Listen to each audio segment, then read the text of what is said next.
আসসালামু আলাইকুম। গোলাম মোস্তফা মডেল কলেজের অনলাইন ক্লাসে শিক্ষার্থী আপনাদেরকে স্বাগতম। সাথে আছি জাহিদুল ইসলাম, প্রভাষক, গোলাম মোস্তফা মডেল কলেজ, পদার্থবিজ্ঞান। শিক্ষার্থী, আমরা গত ক্লাসে যেটা দেখেছিলাম সেটা ছিল, আরেকটু বলে দিচ্ছি, আমরা পদার্থবিজ্ঞান প্রথম পত্রে আছি এবং পদার্থবিজ্ঞান প্রথম পত্রের আমরা ডায়নামিক্স, যেটাকে আমরা গতিবিদ্যা বলি, গত ক্লাসে মনে হয় আমরা আংশিক দেখেছিলাম। আজকে আমরা এই চ্যাপ্টারের সবচেয়ে গুরুত্বপূর্ণ একটি অংশ দেখব।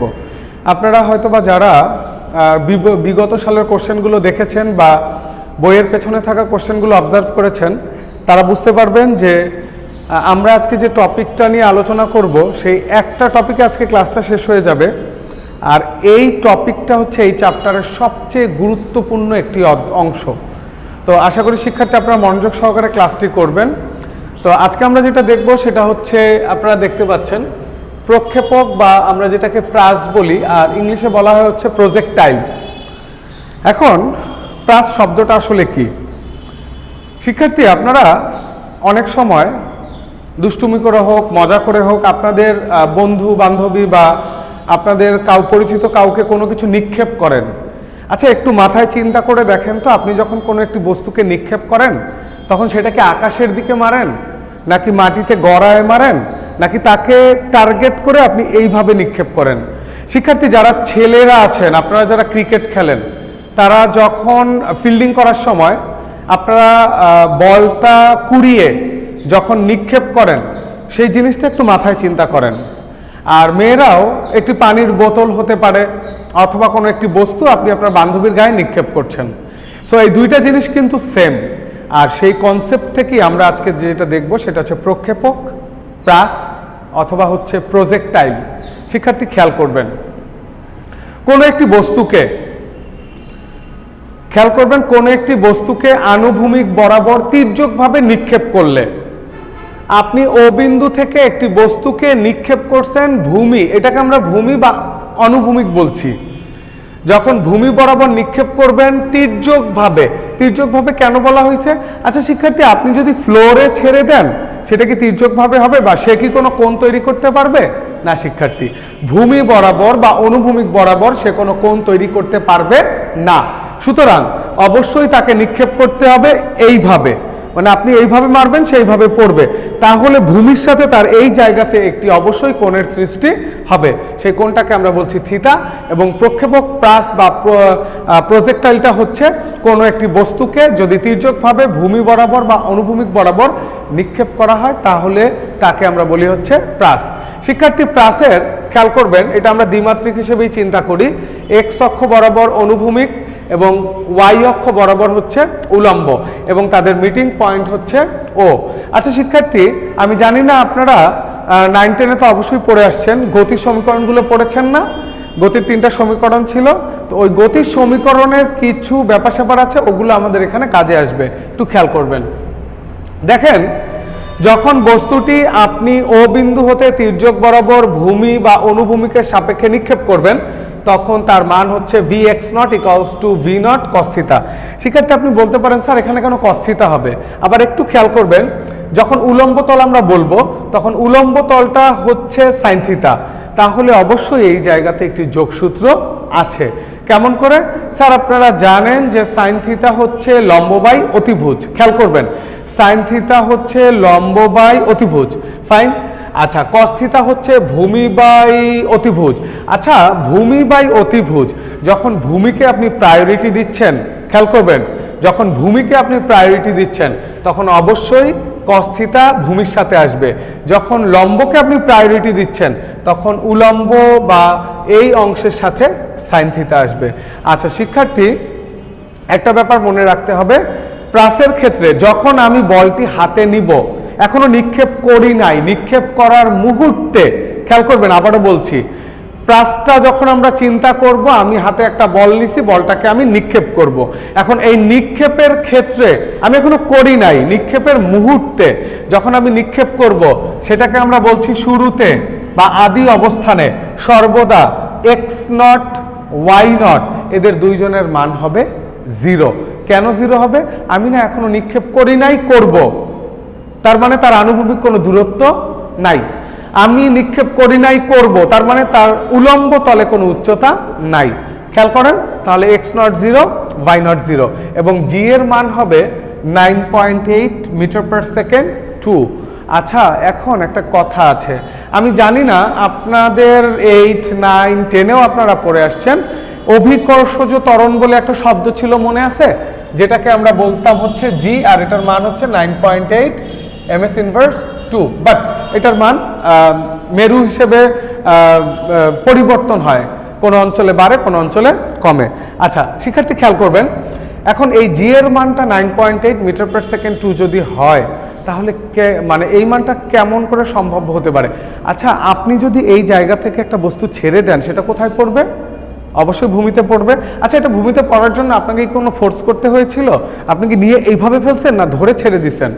অবশ্যই আপনি ধরে ছেড়ে দিয়েছেন।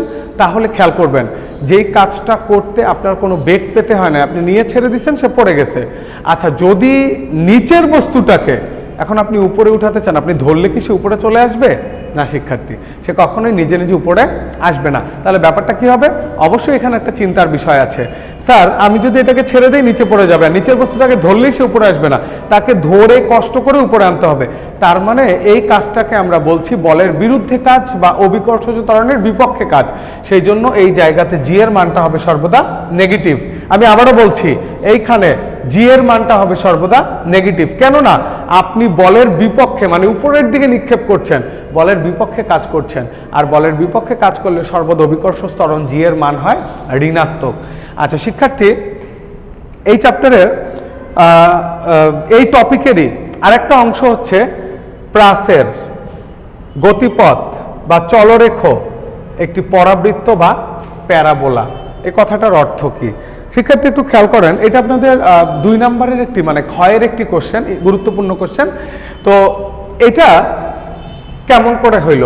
প্রাসের গতিপথ, গতিপথ মানে যেই পথ দিয়ে প্রাসটা চলবে, তার মানে এইখান থেকে আপনি বস্তুটাকে নিক্ষেপ করবেন, এই যাবে, এখান থেকে এই বিন্দুতে আসবে, মাঝখানে একটা দূরত্ব অতিক্রম করবে, মাঝখানে একটা উচ্চতা হবে।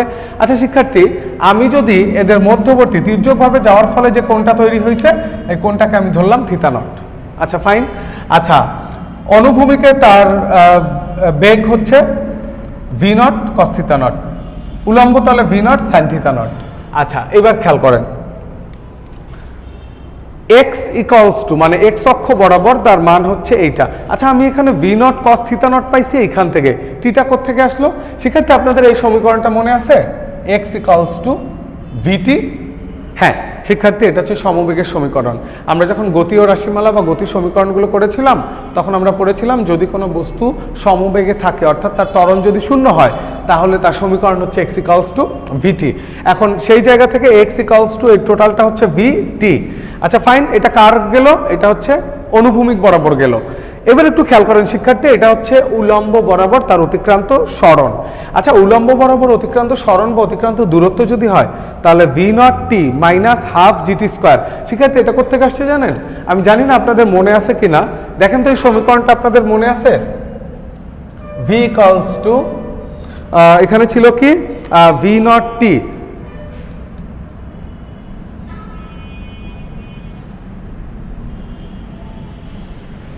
সরি, আচ্ছা দেখেন তো, যদি এটাকে আমরা এইভাবে না লিখি, আচ্ছা s equals to u t plus half of a t square. দেখেন এস এর জায়গায়, এস হচ্ছে সরণ, সরণের জায়গায় ওয়াই হচ্ছে উলম্ব তলে তার অতিক্রান্ত দূরত্ব, ইউ এই পুরোটা হচ্ছে ইউ, আদিবেগ টি, সাথে আছে প্লাস হাফ অফ, প্লাস এখানে মাইনাস দিচ্ছে, একটু পরে বলছি, হাফ জি এর জায়গায় হচ্ছে এ টি স্কোয়ার। শিক্ষার্থী, এখানে মাইনাস কেন আসছে জানেন? এই মাইনাসটা হচ্ছে যদি কোনো সময় আপনি কোনো বস্তুকে উপরের দিকে নিক্ষেপ করেন, তাহলে আমি একটু আগে বলে আসছি অভিকর্ষ ত্বরণের মান হবে নেগেটিভ, সেই জন্য এখানে মাইনাস আসছে। তাহলে এই সমীকরণটি s equals to u t plus half of a t square. তাহলে যেহেতু উপরে নিক্ষেপ করা হয়েছে, ত্বরণ থাকবে না, থাকবে হচ্ছে অভিকর্ষজ ত্বরণ। সেই জন্য y equals to V naught sine theta naught t minus half of g t square. আমি এটাকে 1 নম্বর ইকুয়েশন, এটাকে 2 নম্বর ইকুয়েশন হিসেবে বিবেচনা করলাম। আচ্ছা দেখেন তো, 1 নম্বর সমীকরণ থেকে যদি আমি T equals to X divided by V naught cos theta এটা বের করতে পারবো, এখান থেকে আমি টি এর মানটা এই 2 নম্বর সমীকরণে পুট করে দিব। সো 2 নম্বর সমীকরণে যদি আমি বসাই, তাহলে তার চেয়ার আসবে Y equals to tan theta naught G minus g/2 v0 cos θ square into হচ্ছে x স্কয়ার। আচ্ছা শিক্ষার্থী, আমরা যদি এটাকে b হিসেবে কাউন্ট করি আর এই পুরোটাকে যদি c হিসেবে কাউন্ট করি, তাহলে সমীকরণ কি আসে? y = bx - cx square. এই যে সমীকরণটা আপনারা দেখতে পাচ্ছেন, এই সমীকরণটা হচ্ছে একটি পরাবৃত্ত বা প্যারাবোলার সমীকরণ। সুতরাং আমরা বলতে পারি যে প্রাসের গতিপথ বা চলরেক্ষ হচ্ছে পরাবৃত্ত বা প্যারাবোলা। পরাবৃত্ত বা প্যারাবোলা। আশা করি বুঝতে পেরেছেন। আর তারপরে যদি কনফিউশন থাকে অবশ্যই আমাকে জানাবেন। আচ্ছা শিক্ষার্থী, এরপরে আমরা কোথায় যাচ্ছি? সর্বাধিক উচ্চতায় ওঠার সময়। আচ্ছা, এখন সর্বাধিক উচ্চতা বলতে আমরা কি বুঝি? একটা প্রাস, মানে প্রাস বাদ দিলাম, আপনি একটা বস্তু নিয়ে নিক্ষেপ করলেন। এখন এই বস্তুটা তো এমন হবে, শিক্ষার্থী একটু খেয়াল করবেন,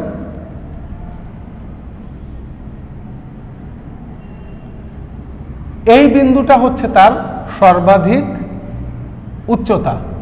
কারণ কি দেখেন, এটা থেকে আপনি বামে গেলে তার উচ্চতা কমে যাচ্ছে, এটা থেকে ডানে গেলেও তার উচ্চতা কমে যাচ্ছে। সো ওই বিন্দুতে যেতে হলে আমার সময়টা কত লাগবে, সময়টা কেমন হবে, সেটা বোঝার জন্য হচ্ছে আমাদের সর্বাধিক উচ্চতায় ওঠার সময়।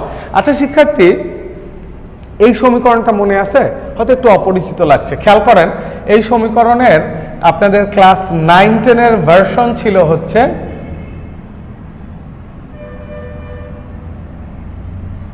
v = u + at। v = u + at। শিক্ষার্থী মাইনাস কেন? ওই যে সে আগের ঘটনা, বস্তুটাকে উপরে নিক্ষেপ করা হয়েছে, এর জায়গায় জি হয়েছে, জি এর মান মাইনাস, এই জন্য এটা মাইনাস। ফাইন। আচ্ছা, এখন সর্বাধিক উচ্চতা ওঠার সময় মানে যখন উঠবে তখন অবশ্যই তার vy অর্থাৎ উলম্ব তলে তার বেগ কি হবে? 0 হবে। আচ্ছা, এরপরে এটা 0 বসিয়ে আপনি এখান থেকে tm, আমি m কেন ব্যবহার করেছি? সাধারণ অবস্থায় t হচ্ছে টাইম, m হচ্ছে ম্যাক্সিমাম, তাহলে সর্বাধিক উচ্চতা। So tm = v0 sin θ0 / g। আচ্ছা শিক্ষার্থী, এখন আমি যদি এখানে g, এই gটাকে যদি ধ্রুবক চিন্তা করি, তাহলে tm = v0 sin θ0, তাহলে ব্যাপারটা কি হইল? একটি প্রাসের, খেয়াল করবেন, একটি প্রাসের সর্বাধিক উচ্চতায় ওঠার সময় তার v0 sin θ0, যেটাকে আমরা বলছি আদি বেগ, সেই বেগের সমানুপাতিক। So tm = v0 sin θ0। আচ্ছা, এরপর আসেন সর্বাধিক উচ্চতা। এখন সর্বাধিক উচ্চতা যেটা আমি বলেছিলাম, এই যে যেটাকে আমরা বলছি সর্বাধিক উচ্চতা মানে hm ম্যাক্সিমাম। এখন ওই বিন্দুতে যেতে হলে আমার উচ্চতা কেমন হবে? শিক্ষার্থী, এই সমীকরণটা মনে আছে? দেখেন তো পরিচিত লাগে কিনা?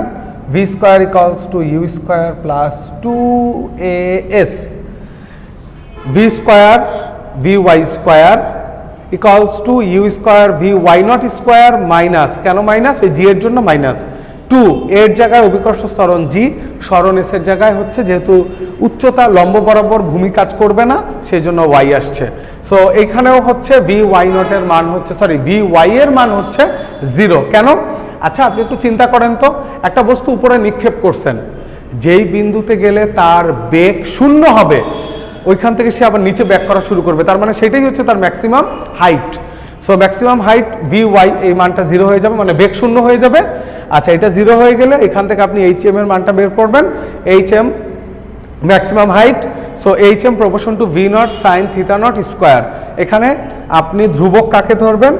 ধ্রুবক ধরবেন হচ্ছে 1/2g, এই অংশটা ধ্রুবক। এখানে যেমন ধ্রুবক ছিল কি 1/g।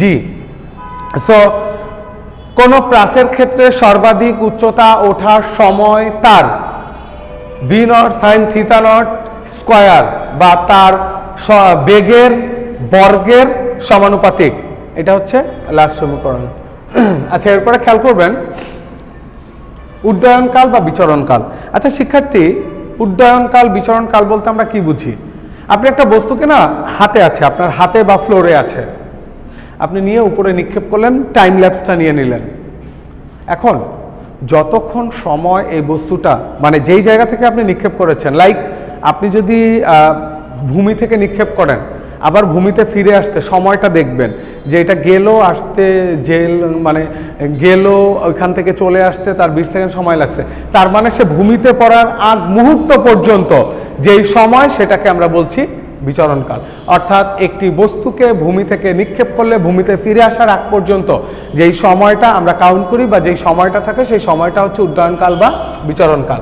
শিক্ষার্থী খেয়াল করবেন y equals to v y naught t minus half gt square, এটা আসছে s equals to ut plus half at square থেকে, এখানে y এর মান 0। আচ্ছা ফাইন, t, আচ্ছা t কোথা থেকে আসলো? আচ্ছা শিক্ষার্থী উড্ডয়ন কাল খেয়াল করবেন, কাল মানে সময়, বাট এবার আমরা এটাকে প্রকাশ করছি t দ্বারা। কি দ্বারা? t দ্বারা। সো t equals to, এখানে স্মল t এর জায়গাতে ক্যাপিটাল, স্মল এর জায়গায় ক্যাপিটাল বসালাম, t equals to 2 v naught sin theta naught divided by g, অথবা t equals to 0। এখন একটা কথা আছে, সমীকরণ এই জায়গাতে t এর মান দুইটা হয় কেমন করে? শিক্ষার্থী খেয়াল করবেন, যদি বস্তুটাকে নিক্ষেপ করেন নাই, নিক্ষেপ করার মুহূর্তে উড্ডয়ন কাল নাই, তার মানে t হচ্ছে 0। আর নিক্ষেপ করার পরে তার একটা মান আছে, সেটা হচ্ছে t equals to 2 v naught sin theta naught divided by g। এখন যদি আপনি খেয়াল করবেন 2/g কে ধ্রুবক করেন, তাহলে t proportion to v naught sin theta naught, তাহলে উড্ডয়নকাল কোনো প্রাসের ক্ষেত্রে নিক্ষিপ্ত কোনো বস্তুর উড্ডয়নকাল বা বিচরণকাল হচ্ছে তার বেগের সাইন থিটা নটের সমানুপাতিক ফরএভার। আচ্ছা এরপর হচ্ছে আনুভূমিক পাল্লা। আচ্ছা শিক্ষার্থী আনুভূমিক পাল্লা ব্যাপারটা হচ্ছে কি, আপনি একটা বস্তুকে নিক্ষেপ করলে তির্যকভাবে ভূমি বরাবর নিক্ষেপ করলে যদি বস্তুটি যে দূরত্ব অতিক্রম করে কোন বরাবর? আনুভূমিক বরাবর।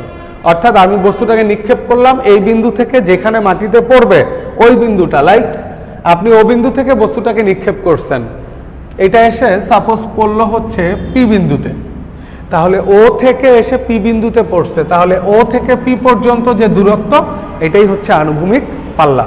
আচ্ছা আনুভূমিক পাল্লার সমীকরণটা এটা কোত্থেকে আসছে জানেন শিক্ষার্থী?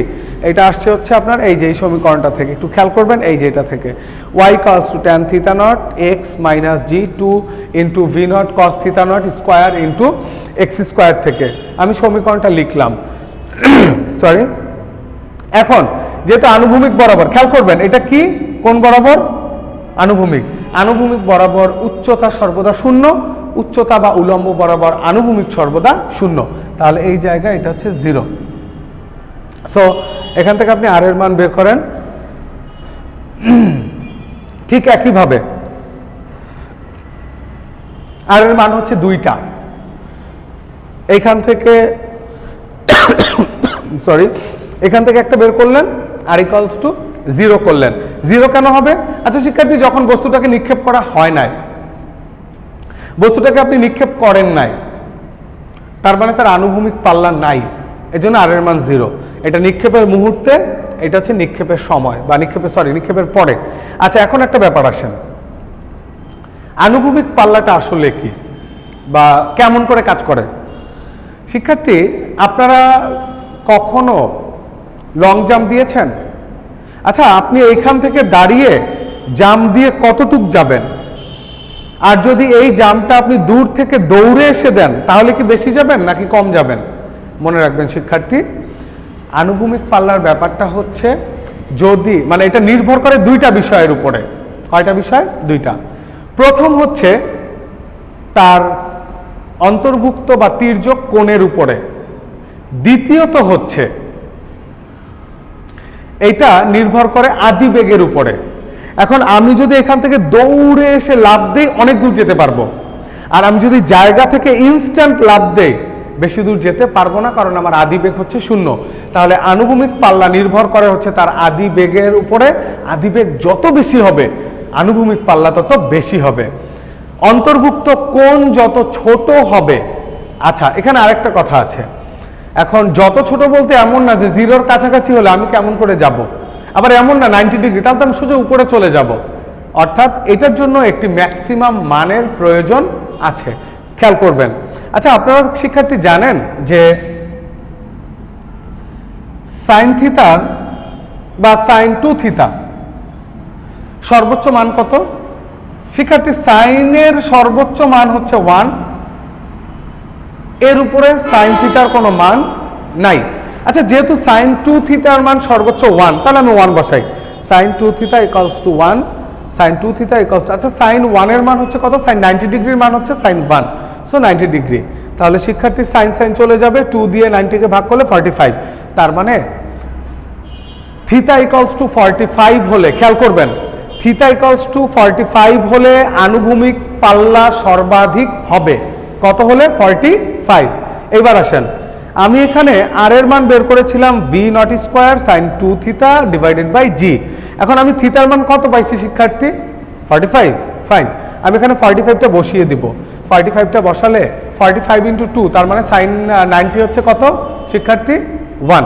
তাহলে ম্যাক্সিমাম ভ্যালু অনুভূমিক পাল্লার ক্ষেত্রে R M equals to V naught square divided by G.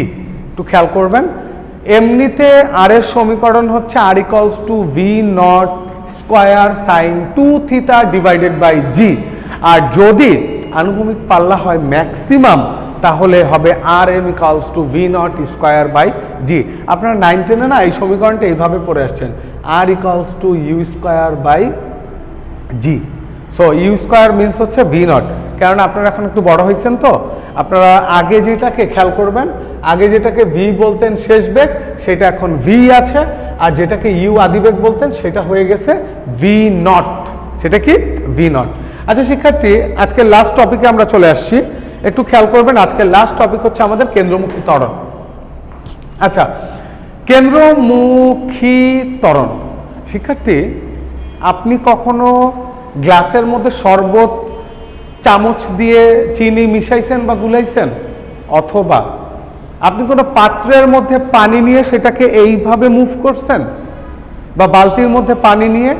একটু খেয়াল করে দেখেন তো শিক্ষার্থী, চামচ দিয়ে গোলানোর সময় মাঝখানে একটা হোল সৃষ্টি হয়, বালতির মধ্যে পানি নিয়ে মুভ করলে পানি দুই পাশ দিয়ে উপরে চলে আসে, মাঝখানে একটি হোল সৃষ্টি হয়। আচ্ছা, একটু মাথায় নিয়েন, আমি একটু পরে বুঝাচ্ছি। খেয়াল করবেন কেন্দ্রমুখী ত্বরণ ব্যাপারটা আসলে কি। সময় ব্যবধানটা না শূন্যের কাছাকাছি, বা আপনি বলতে পারেন শূন্যের খুব কাছাকাছি। আচ্ছা, সময় ব্যবধান যদি শূন্যের কাছাকাছি হয় এবং বৃত্তাকার পথে যদি ওই বস্তুটি চলে, খেয়াল করবেন, তাকে প্রথমত সময়টা হতে হবে শূন্যের কাছাকাছি, চলতে হবে বৃত্তাকার পথে সময়ের সাথে বৃত্তের ব্যাসার্ধ বরাবর। আচ্ছা, এই চিত্রটা আমরা একটু দেখব। আচ্ছা, খেয়াল করবেন, সময়টা হচ্ছে শূন্যের কাছাকাছি। দেখেন এটা না এই দিকে গতিশীল, হ্যাঁ খেয়াল করবেন, এটা গতিশীল হচ্ছে এই দিকে। আচ্ছা, এটা যখন গতিশীল থাকবে তখন অবশ্যই বৃত্তাকার পথে চলবে। আচ্ছা, তাহলে সময় ব্যবধান শূন্যের কাছাকাছি, বৃত্তাকার পথে চলমান কোনো বস্তুর সময়ের সাথে ওই বৃত্তের ব্যাসার্ধ বরাবর। আচ্ছা, ব্যাসার্ধ মনে আছে শিক্ষার্থী? আমি যদি কেন্দ্র এটাকে ও চিন্তা করি, ও থেকে এটা এ একটা ব্যাসার্ধ, ও থেকে এ একটা ব্যাসার্ধ, ও থেকে এ ব্যাসার্ধ, ও থেকে এ ব্যাসার্ধ, এবং বৃত্তের কেন্দ্রের দিকে বেগের পরিবর্তনের হার। তার মানে ব্যাপারটা হচ্ছে যে ব্যাসার্ধ সবার সমান, চলবে বৃত্তাকার পথে, সময় ব্যবধান শূন্যের কাছাকাছি, কিন্তু শেষ অংশটা একটু খেয়াল করবেন। আচ্ছা, বৃত্তের কেন্দ্রের দিকে, তার মানে সে এই পথে ঘুরলেও তার অবস্থান হবে কোথায়? কেন্দ্রে, এবং কেন্দ্রের দিকে আসতে হলে তাকে বেগের একটা পরিবর্তন করতে হবে, এটা সময়ের সাপেক্ষে হবে। এই বেগের পরিবর্তনের হারটাকেই আমরা বলছি কেন্দ্রমুখী ত্বরণ। আচ্ছা, এখন শিক্ষার্থী খেয়াল করেন, ব্যাপারটা হচ্ছে এরকম যে আপনি এই বস্তুটার ক্ষেত্রে সময়টা একদম শূন্য, বা সরি শূন্য না, শূন্যের কাছাকাছি, it may be too much closer to zero হলো, ওই বস্তুটা বৃত্তাকার পথে তার চারপাশে চলবে, এগুলো তার ব্যাসার্ধ। এই ব্যাসার্ধ বরাবর এবং কেন্দ্রের দিকে তার সময় সাপেক্ষে বেগের একটা পরিবর্তন থাকবে। এই পরিবর্তনটাকে আমরা বলছি হচ্ছে কি? কেন্দ্রমুখী ত্বরণ। শিক্ষার্থী, কেন্দ্রমুখী ত্বরণকে প্রকাশ করা হয় এ দ্বারা। সো এ ইকুয়ালস টু, খেয়াল করবেন, A equals to V omega, omega equals to V by R. So এটা যদি এখানে পুট করি, A equals to V square by R. এখানে আপনারা যে সমীকরণটা দেখতে পাচ্ছেন, এটাকে আমরা কেন্দ্রমুখী ত্বরণের সমীকরণ বলছি। শিক্ষার্থী আরেকটা ব্যাপার যেটা আমি একটু আগে বলেছিলাম, পানি শরবতের যে ব্যাপারটা, এইটা কেন্দ্রমুখী ত্বরণের কারণেই হয়। কারণ যখন কোনো একটি বস্তু কোনো বৃত্তাকার পথে অনবরত চলতে থাকে, তখন তার সম্পূর্ণ টান, সম্পূর্ণ আকর্ষণ এগুলো চলে যায় হচ্ছে কেন্দ্রে। এই কেন্দ্রের আকর্ষণের কারণে সব উপরে চলে এসে তার মূল বিন্দু হয়ে যায় তখন কেন্দ্র। এখানে মূল বিন্দু কেন্দ্র হচ্ছে ও। আশা করি শিক্ষার্থী আপনারা বুঝতে পেরেছেন। আমাদের আজকের ক্লাসটি আপনাদের জন্য অনেক গুরুত্বপূর্ণ। শিক্ষার্থী যদি এই সম্বন্ধীয় কোনো প্রশ্ন থাকে বা কোনো কিছু জানা থাকে, তাহলে অবশ্যই আমাকে আগে যেভাবে আমাকে সহযোগিতা করেছেন, জানিয়েছেন, আশা করি সেভাবে আমাকে সহযোগিতা করবেন, জানাবেন। আমিও আপনাদের জন্য যথেষ্ট চেষ্টা করব আপনাদেরকে মানে পরিপূর্ণভাবে বা পূর্ণতা দান করার জন্য। তো শিক্ষার্থী আপনারা জানেন যে বৈশ্বিক করোনা এখন শীতের মধ্যে বা ঠান্ডার মধ্যে অনেক বেশি পরিমাণে বাংলাদেশে স্প্রেড করেছে। তো আপনারা এই সময় প্রয়োজন না হলে ঘর থেকে কেউ বের হবেন না, গেলে অবশ্যই মাস্ক ব্যবহার করবেন আর হ্যান্ড স্যানিটাইজার ব্যবহার করেন। নিজে সুস্থ থাকেন, নিজের পরিবারকে সুস্থ রাখেন। পরবর্তী দেখা হওয়ার আগ পর্যন্ত ভালো থাকবেন। আশা করি আগামী ক্লাসে আমরা এই চ্যাপ্টারের গাণিতিক কিছু সমস্যার সমাধান করব। তো সবাই ভালো থাকবেন, সুস্থ থাকবেন, আমার জন্য দোয়া করবেন। আসসালামু আলাইকুম।